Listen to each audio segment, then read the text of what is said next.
ብዙዎች ከባድ የሆነውን ባለ ሁለት ዳርት ቤዚክ ፓተርን ከነእጅጌው እንሰራለን። ልቅም አድርገን በቆንጆ ሁኔታ በደንብ ተከታተሉኝ፣ አብራችን ቆዩ።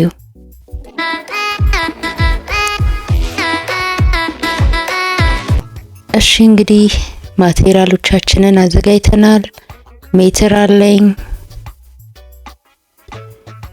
ማርከር ለእናንተ እንዲታያችሁ፣ የከርቭ መስመሪያ፣ የወረቀት መቀስ እንዲሁም ቀጥ ያለ መስመሪያ አዘጋጅቻለሁኝ። ዛሬ የኋላኛውን ክፍል እና የፊተኛውን ክፍል አንድ ላይ ነው የምንሰራው፣ ባክ ኤንድ ፍሮንት። የሚያስፈልጓችሁ ልኬቶች እኚህ ናቸው። እኔን እየተከተላችሁ በራሳችሁ ልኬት ወደ ፓተርኑ ቅርጽ መቀየር ትችላላችሁ ማለት ነው። መጀመሪያ ፓተርኔ እንደዚህ አጥፋለሁኝ። ሴንተር ፖይንቴን ሴንተር ፍሮንት እና ባክን ለማግኘት መስመሯን ለማግኘት ስለሚረዳኝ እንደዚህ አጥፋዋለሁ። ከዛ እንደዚህ ተዘረጋ በማገኛት መስመር ወደ ታች አሰምረዋለሁ። ይሄ ሴንተር ፍሮንት እና ሴንተር ባክ ለመለየት ይረዳኛል ማለት ነው። የላይኛውን የትከሻ መስመር እለዋለሁ። በመቀጠል ጋይድ ላይኖቻችንን ማስቀመጥ እንጀምራለን። እንደተለመደው መጀመሪያ በስት ሲካፈል ለአራት፣ የጡት ዙሪያችሁን ያላችሁን ውጤት ለአራት አካፍሉ። እንደዚህ ምልክት አድርጉ። በሁለቱም ሳይድ ያገኛችሁትን ቁጥር ምልክት ማድረግ። እንደዚህ በስት ሲካፈል ለአራት። ከዛ ቀጥ አድርጋችሁ ፖይንቶቹን እንደዚህ ያገናኙ። በፊት ፍሮንት እና ባክን ለብቻ ለብቻ ነው አይደለም መስራላችሁ። ዛሬ ትንሽ ለየት ታረጋቸዋለሁ። ፎርሙላዎቹንም አፕዴት አድርጌያቸዋለሁ። ተከታተሉት። ኦልሞስት ተቀራራቢ ነው፣ ብዙ ልዩነት የለውም። በመቀጠል ሾልደር ቱ ዌስት ከትከሻ እስከ ወገብ የለካችሁትን አስቀምጡ። ከትከሻ እስከ ወገብ የለካችሁትን አስቀምጡ። እሺ የኔ 40 ነው። እነዚህን አገናኛቸዋለሁ። ለባኩንም የፍሮንቱንም ስትሬት ነው የማገናኘው። እሺ በመቀጠል የትከሻ መስመር ላይ ሄደን ትከሻ ሲካፈል ለሁለትን እናደርጋለን። ሾልደር ሲካፈል ለሁለት ምልክት እናደርጋለን። በመቀጠል ሾልደር ስሎፕ ወደ ታች 2.5 ወይም 3 ሴንቲ፣ እኔ 3 ሴንቲ ሰጥቻለሁ። ለባክም ለፍሮንትም ሾልደር ስሎፕ 3 ሴንቲ። ዛሬ ኔክ ልኬት ስላለን የአንገት ዙሪያን በማካፈል ነው አንገታችንን የምንሰራው። ይሄንን ፎርሙላ ላስተምራችሁ ብዬ ነው። የአንገት ዙሪያችሁን ሲካፈል ለ5 ሲደመር 1 አድርጉና ወደ ታች ያለውን ጥልቀት፣ የአንገት ዙሪያችሁን ሲካፈል ለ5 አድርጉና ወደ ጎን ያለውን ዊድዙን ማግኘት ትችላላችሁ። ለጀማሪዎች እንዲመች ዛሬ 4 ማዕዘን አድርጌ ነው ማሳያችሁ። ከርቡን በቀላሉ የምትሰሩበት መንገድ እንደዚህ ዶቶቹን ስታገናኙ በእጃችሁ ራሱ ከርቡን ለመስራት ይመቻችኋል ማለት ነው። ይሄው ከርቡን አገናኘው ማለት ነው። ያያችሁት 4 ማዕዘን አድርጌ በ90 ዲግሪ ሰራሁት ማለት ነው። በመቀጠል ባክ ጋር ሄድና ዊድዙን ኔክ ሲካፈል ለ5 አደርጋለሁ። የአንገት ዙሪያ ሲካፈል ለ5 ምልክት አደርጋለሁ። በመቀጠል ወደ ታች ያለውን ዲፑን ደግሞ 3 ሴንቲሜትር ከዛ ስኩዌር አድርጌ ለማገናኘት ፖይንቶቹን ባላንስ አደርጋለሁ። እንደዚህ አገናኛቸዋለሁ። ከዛ ቀስ አድርጌ በማስመሪያ ከርቧን እሰራታለሁ ማለት ነው።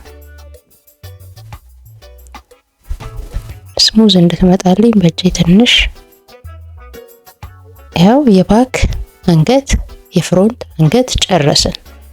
በመቀጠል የአንገት ቢድዙን ፖይንት ሾልደር ስሎፕ ከወረድ ነው ፖይንት ጋር እንደዚህ እናሰምረዋለን።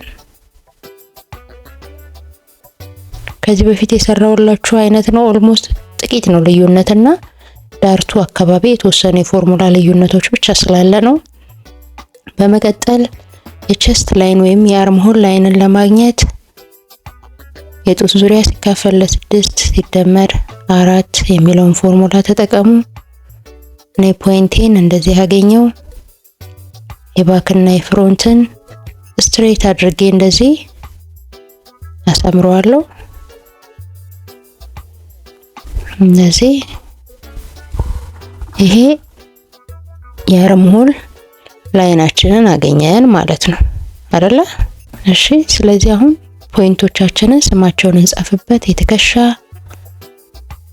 የደረት ወይም የአርም ሆል፣ የጡት፣ የወገብ። ለፍሮንቱ ጻፍኩኝ። ባኩም ላይ የወገብ፣ የጡት፣ የደረት እንዲሁም የትከሻ ብዬ ጻፍኩበት ማለት ነው። ፖይንቶቹን እንድንለያቸው ነው። በመቀጠል የትከሻን ስፋት አርም ሆል ቦታ ላይ ባላንስ አደርጋለሁ።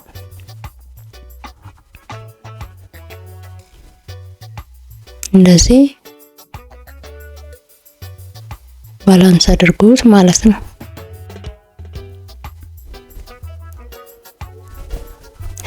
ከዛ በማስመሪያችሁ ፖይንቶች አገናኟቸው።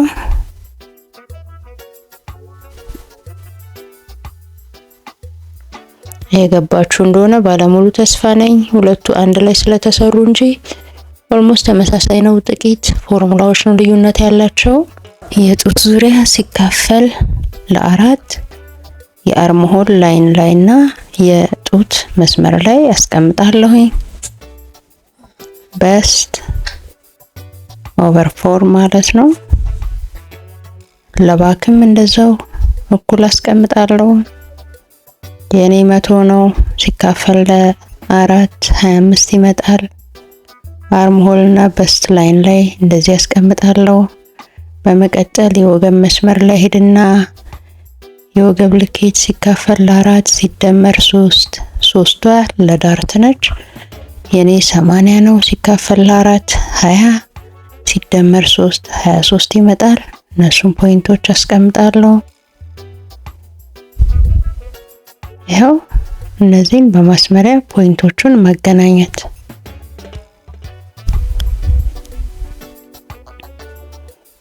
እርግጠኛ ነኝ የተወሳሰበ ነገር አይደለም።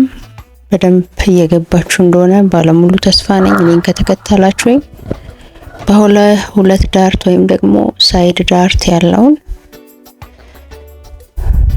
ቤዚክ ፓተርን መስራት ትችላላችሁ ማለት ነው። ሚድ ፖይንታችን እንደተለመደው እናገኛለን። ወደ ውስጥ 1.5 ሴንቲ። ከዛ በኋላ በከርቭ ማስመሪያችን ፖይንቶቹን ማገናኘት እንደዚህ ፖይንቶቹን ማገናኘት። ባክ ላይም እንደዚሁ ከርቫችንን እንሰራለን።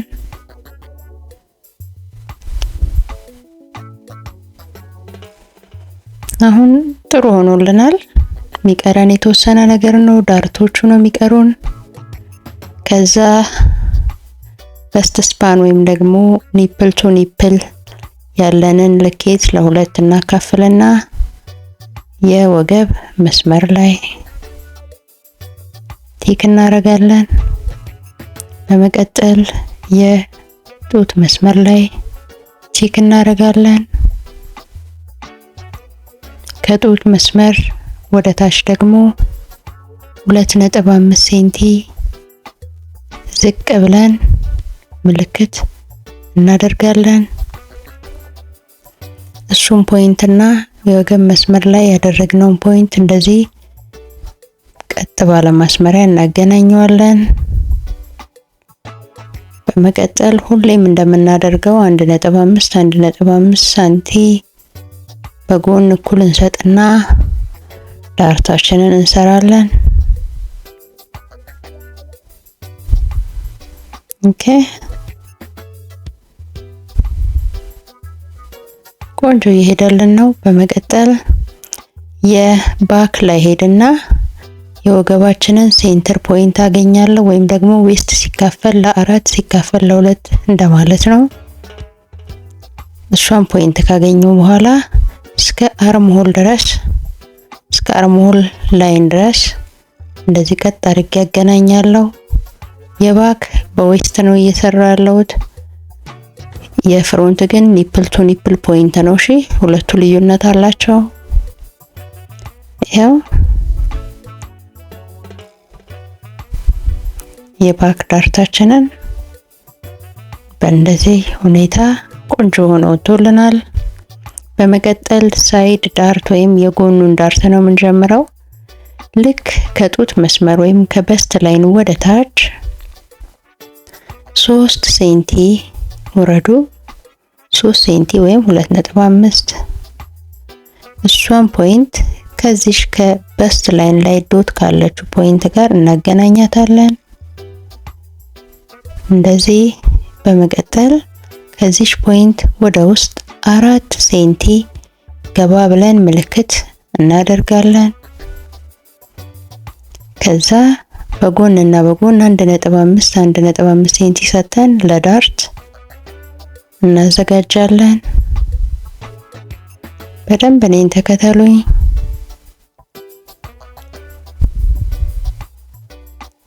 ይሄው ዳርታችንን ሰራን ማለት ነው። አሁን እዚህ ጋር ምን ልዩነት አለው? የታችኛው የዳርትን ክፍል ስትለኩትና የላይኛው የዳርቱን ክፍል ስትነኩት የላይኛው ያጥራል ሁሌም ማለት ነው። ስለዚህ የታችኛውን ለኩና የላይኛው ላይ እኩሌታ ሴንቲሜትር ተጨማሪ ስጡት። ይሄ ለምን ይረዳል? ልክ ዳርቱን ስትሰሩት አንዱ ፓርት እንዳያጥር። ካልሆነ ደግሞ አንዳንዴ በተለምዶ 1 ኢንች ብቻ ይሰጥና ዳይመንድ ቅርጽ ይደረጋል። አሁን የታችኛውን ለክቼ ትርፍ የሆነችውን ወጣ አልኩኝ ወደ ኋላ። እቺን ፖይንት ከዚህኛው ዳርት ፖይንት ጋር አገናኛትና ዳይመንድ የምትመስል ቅርጽ ትሰጠኛለች። እሱ ለምን ይረዳናል? የላይኛውን ዳርት ልክ ስናጥፈው ከታችኛው ጋር እኩል እንዲሆን እንዳያጥር ይረዳናል ማለት ነው። በመቀጠል 3 ሴንቲ ከላይ የሰጠሁትን ከወገቡ በታች ሄድና ሰጣለሁ። በመቀጠል እንደዚህ ቀጥታ ከወገቡ ላይን ጋር አገናኘዋለሁ። አያችሁት? ከላይ ዳርት የሰጠኋትን 3 ሴንቲ እታች ጨመርኩላት ማለት ነው። በመቀጠል ወገብ ላይ ያለውን ዳርት እንደዚህ አስተካክለዋለሁ። ይሄኛውን ፍሮንት፣ ይሄን መሃሉን ደግሞ ሴንተር ፍሮንት። ይሄ አሁን እኔ ማሰምረው የጡታችን መካከል ላይ የሚያርፈው ፓርት ነው ማለት ነው የፍሮንቱ። ይሄኛው ደግሞ ሴንተር ባክ፣ ይሄ ስፓይናል ኮርዳችን ላይ የሚያርፈው ፓርት ነው። ይሄኛው የኋላኛው፣ ያኛው የፊተኛው ሆኖ ቆንጆ ሆኖ ወጥቶልናል ማለት ነው። አሁን ይሄንን እንቆርጠዋለን።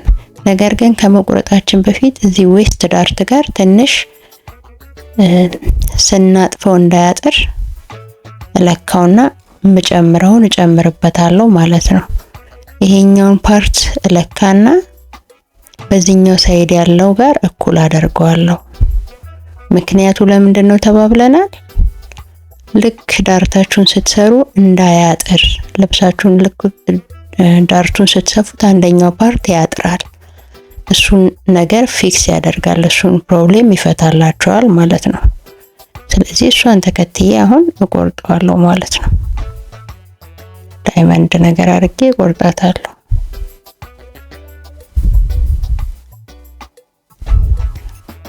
አሁን ባክና ፍሮንት ቆንጆ ሆኖ አልቆልናል። አሁን ትንሽ ለየት ያለች ታጥፎ የሚሰራውን የእጅጌ ቤዚክ ፓተርን ደግሞ እዚሁ አንድ ላይ ያሳያችኋለሁ። በእርግጠኝነት ለብዙ ነገር ይረዳችኋል። ለሽፎን፣ ለአበሻ ቀሚስ፣ ለብዙ ነገር ልትጠቀሙት ስለምትችሉ በደንብ ተመልከቱት። ቆንጆ ሆኖ ወጥቶልናል። ሁሉ ነገር ባላንስ ያደረገ ነው። አያችሁት? አንድ ላይ ስትሰሩ ደግሞ ፐርፌክት ነው የሚሆነው። ስለዚህ ከሲም ያለውን ሳልሰጠንም ከሱ ውጭ ያለውን የባክና የፍሮንት አርምሆል እለካለሁኝ ለእጅጌ ስለሚያስፈልገኝ ማለት ነው። እንዲህ ከለካሁኝ በኋላ የለካሁትን በኋላ ላይ ለሁለት አካፍዬ እጠቀመዋለሁ ማለት ነው። ይሄን ይመስላል። ቆንጆ ሆኗል አይደል ውድ ቤተሰቦች? እሺ አሁን ደግሞ ዛሬ የምሰራላችሁ የእጅጌ ፓተርን እንደዚህ ወረቀታችንን አጥፈን በፎልድ የምንሰራው ነው። በፎልድ እንቆርጠዋለን የባኩንም የፍሮንቱንም ማለት ነው። አንድ ላይ እንዴት እንደሆነ በደንብ አሳያችኋለሁኝ። አንድ ጋይድላይን ይኖረናል። እሱን እናሰምራለን። በመቀጠል ስሊቭ ሌንግዝ የለካችሁትን ማለት ነው። ስሊቭ ሌንግዝ ወይም የእጅጌ ቁመት ወደ ታች ማስመር እንደዚህ ስሊቭ ሌንግዛችሁን ማስቀመጥ።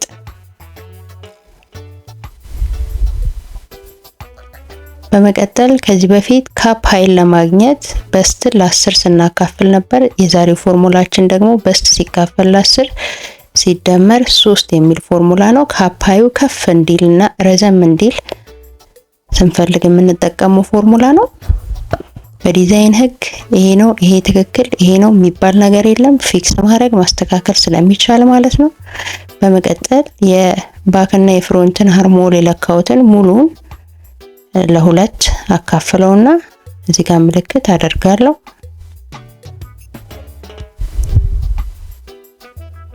ጎጆ ቤት የምትመስል ቅርጽ ትመጣልናለች።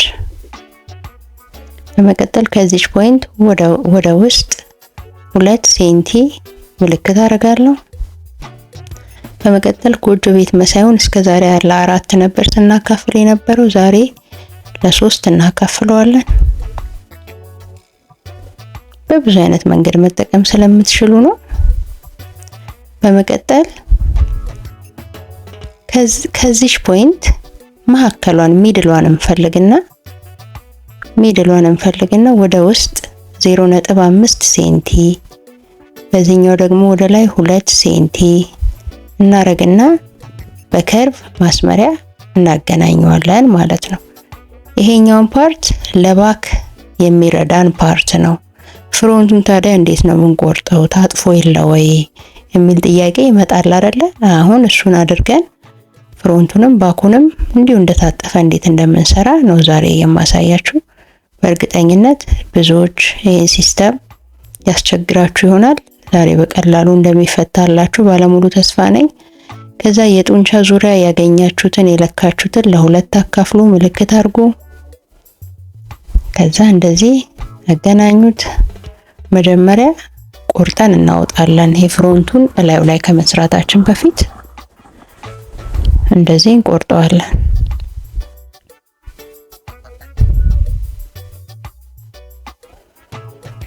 በመቀጠል ከዚህ ፖይንት ወደ 1 ሴንቲ ወደ ታች እንወርዳለን። ከላይ ወደ ታች 1 ሴንቲ እሷን ምልክት አረጋለሁ። ከታች ወደ ላይ አይደለም፣ ከላይ ወደ ታች። ከዛ በእጄ እሷን ፖይንት አልፌ ከርብ ሰራላታለሁ፣ ከባኩ ዝቅ እንዲል አድርጌ ማለት ነው። አያችሁ? ይሄኛው ከፍ የሚለው ባክ ይሆናል፣ ዝቅ የሚለው ፍሮንት ይሆናል ማለት ነው። ከዛ እዘረጋውና እቺን ያሰመርኩባትን ይዤ እቆርጣታለሁ። በዚህኛው ሳይድ ፍሮንት ይሆናል፣ በዛኛው ሳይድ ባክ ይሆናል። እንደታጠፈ ስሊቫችንን ጨረስን። አያችሁት? ከፍ ይላል፣ ዝቅ ይላል። ፐርፌክት ሆኖ ሰርተናል። እንግዲህ ውድ ቤተሰቦች እንደጠቀማችሁ እርግጠኛ ነኝ። ሰብስክራይብ አድርጉ። ይጠቅመዋል፣ ይበጀዋል ለምትሉ ሰው ሼር ማድረግ እንዳይረሳ። ላይክ ይደረግ። ኮመንታችሁ ደግሞ አይለየኝ። ምን ይሰራ በቀጣይ እጠብቃችኋለሁ። ባይ ባይ ባይ።